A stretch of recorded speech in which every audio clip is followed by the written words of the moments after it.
It's the birth of my first child, and I'm 7, maybe 8 hours into labor. Whatever time it is, I'm well past the point of caring about modesty, so I don't even think it's strange when a nurse follows me into the bathroom. Just so you know, you've tested positive. The nurse pauses there and shifts her eyes to the floor. My anxiety fills the silence. I expect she's going to say something about the whirring machines that have been measuring the baby's heartbeat, my contractions, my blood pressure, any of those things. For methamphetamine. Relief floods me and I explode with laughter. Meth? I didn't even take Tylenol during my pregnancy. Well, I've always been a positive person, I say, because cracking awful jokes is what I do to pave over uncomfortable situations. I smile and the nurse seems relieved. Clearly this is a mistake. I offer to give another sample. The nurse crosses her arms in front of her chest while I squat over the toilet, one hand hoisting my hospital gown up toward my enormous belly, the other dangling the plastic cup in an area I can't even see. Remarkably, my aim is true. If there's one thing I've mastered during pregnancy, it's peeing into cups. My obstetrician's office required a urine sample at most every visit to check hormone levels. At this point, I'm 42 weeks, so I've peed into dozens, maybe scores of sample cups. That's probably why I wasn't even aware the hospital administered a drug test when I checked in to give birth. My everyday routine as a pregnant lady involves peeing on demand. The nurse sends the sample to the hospital's lab. When I imagined labor, I expected to pass the time by stretching on an exercise ball or pacing the hospital's long white hallways. But my doctor is concerned about the baby's heartbeat. It drops dramatically every time I have a contraction. And so I am confined to a labor bed, an IV of fluids in my arm, an oxygen mask on my face, and belts stretched across my belly to monitor the baby. So I make do. Here, let me rub some lavender essential oil on your temples. This can really help you relax. I've got your Push It playlist going, just like you wanted. And your photo of Beyoncé is right here on the table. I have a photo of Beyoncé propped up on the overbed table, because if anything can inspire me, it's Queen Bey. Also on the table is my birth plan, which is kind of like a wish list for delivery. That includes modest requests like keeping the door to my room closed, as well as more imperative things like, please delay all routine procedures on the baby until after the bonding and breastfeeding period. Occasionally, I convince the staff to unhook the machines and let me move around the room for a few minutes. It's better that way. Movement helps distract from the contractions, allowing my body to muscle through each wicked snap. But when I'm in bed, I'm hit with the full force of every punch, my vision blurring and sparkling along the edges. It's like a migraine, but rippling through the entirety of me, and I just have to lie there and take it. I've just done a few stretches and heaved myself back into bed when another nurse enters the room. I snap the oxygen mask back on my face as she delivers her news. My drug sample is positive for meth. Again. The baby will be tested for drugs. The hospital social worker will meet with you before you can be discharged. Child Protective Services will be contacted to evaluate your fitness as a parent. And of course, you cannot breastfeed the baby. I rip the oxygen mask away. This isn't a joke anymore. Can they do that? I ask my doula. I don't know. This isn't right. My husband is angry. He knows me. He's seen the way I've nurtured and cared for the fragile bud inside me. His voice deepens into a growl as he stabs a finger toward the nurse. You tell them, I don't care who you have to call. The lab, the social worker, the doctors, you tell them they're wrong. The nurse only shrugs and leaves the room. My husband and I have experienced loss through miscarriage, so I've been especially careful this pregnancy, almost to the point of superstition. No alcohol, no deli foods, nothing raw, undercooked, or smoked. The bulk of my produce was organic, my drinking water purified through a reverse osmosis system. I used clove oil on a persistent toothache instead of visiting the dentist because I didn't want any anesthetic to pass through my body and into the placenta. During all 42 weeks, the hardest drugs that entered my body were prenatal vitamins and puffs from my prescription asthma inhaler. My inhaler, I say. My hands shake. Your inhaler. The contractions are furious. I am furious. I am scared. My husband and my doula both hunch over their smartphones, searching for facts about asthma inhalers and drug tests. In the background, my labor mix plays I'm Coming Out by Diana Ross, My birth plan is on the floor, wrinkled, footprints stamped onto the white paper. I want to run away, but I'm belted down to a labor bed and attached to a bunch of machinery, caught somewhere between a sob and a scream. The nurses who begin to look alike are no longer friendly, and we have a lot of conversations that don't make sense. It's 4, possibly 5 a.m., but who's to say? Labor runs on Salvador Dali time, and I've hit that point of sleeplessness where the world doesn't feel real anymore.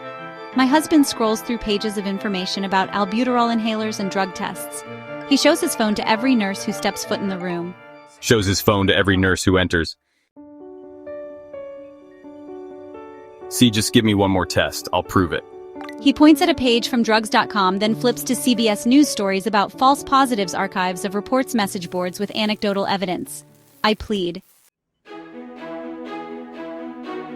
I realize how much we sound like the prisoners who argue their innocence or patients in a mental institution who say they're not crazy. The more I insist I'm not on drugs, the more I sound like I am. You can take this up with CPS.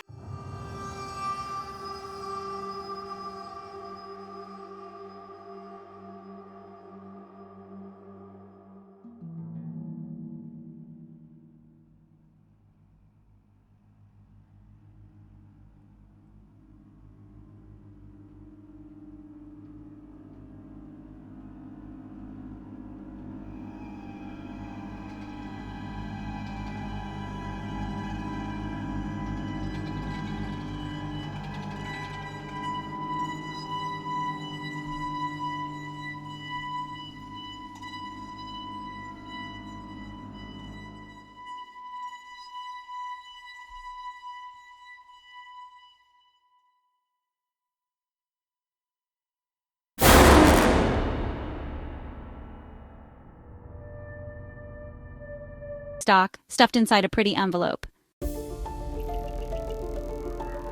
Eventually, the long desert night becomes a smoldering July morning.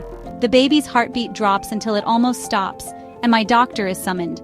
My son is born via emergency C-section at 9:56 in the morning. He is whisked away to another room, my husband follows, and for the first time in 10 months, I am alone. We'll have to do it again, she says. I don't think that's enough urine for a sample. When I change my son's diaper for the very first time, there is a plastic bag covering his genitals, a band of tape cinching it tight. It doesn't strike me as abnormal until the nurse peering over my shoulder shakes her head no. Of course, they have to test my child for drugs, and this is how it's done. It's one of the saddest things I've ever seen. This tiny baby part wrapped in plastic, this uncomfortable, squawking child. His skin is so silky and new, the plastic so crinkly and manufactured.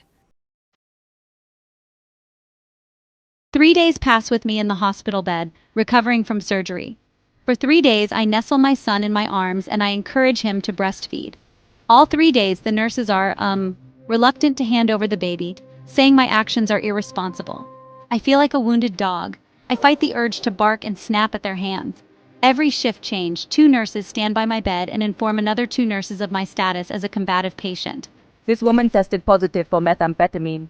They say, She has been briefed on the risks associated with breastfeeding, and she refused our advice. She is breastfeeding at her own risk. on my last day in the hospital, the social worker makes a visit. He is the first person to offer me a sliver of kindness and the benefit of doubt. I don't think you're on meth, He says, but my hands are tied. He says my son's drug test was negative. Mine, however, has been sent to an outside lab for additional testing. I should receive the results in 2 to 3 weeks. In the meantime, he will try to hold off on contacting CPS. Just expect them to show up at any moment, is all I'm saying. A part of me recognizes the hospital is acting in the interests of my child. But even if I were a drug user, does that justify turning delivery into something criminal? At what point do the rights of my child outweigh my own? As soon as I signed a waiver and checked into the labor ward, this birth belonged to the hospital. All sense of agency was stolen from me. From how I was forced to labor in an unnatural position, flat on my back, to the way I was treated like a drug addict when I was at my most vulnerable. Now my future feels like it's in their hands too. We live in the desert, where the only things that thrive are rugged and prickly. and it's 112 degrees the day I bring my child home. Prior to giving birth, I pictured this as my hallmark moment, sitting in the rocking chair that belonged to my mother, a cooing baby in my arms, the soft, yeasty smell of his skin. Instead, my son hollers until he's purple, and I exhaust myself trying to make him stop.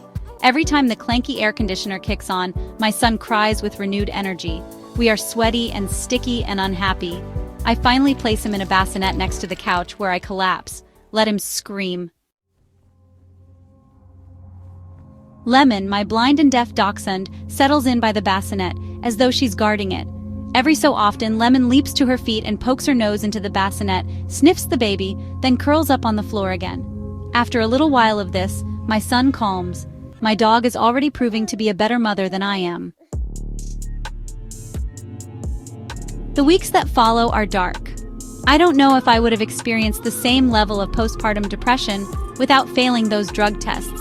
But I do know most other mothers don't spend their first few weeks with baby the way I do. The shades drawn, peeking out from behind the blinds, examining each car that drives past.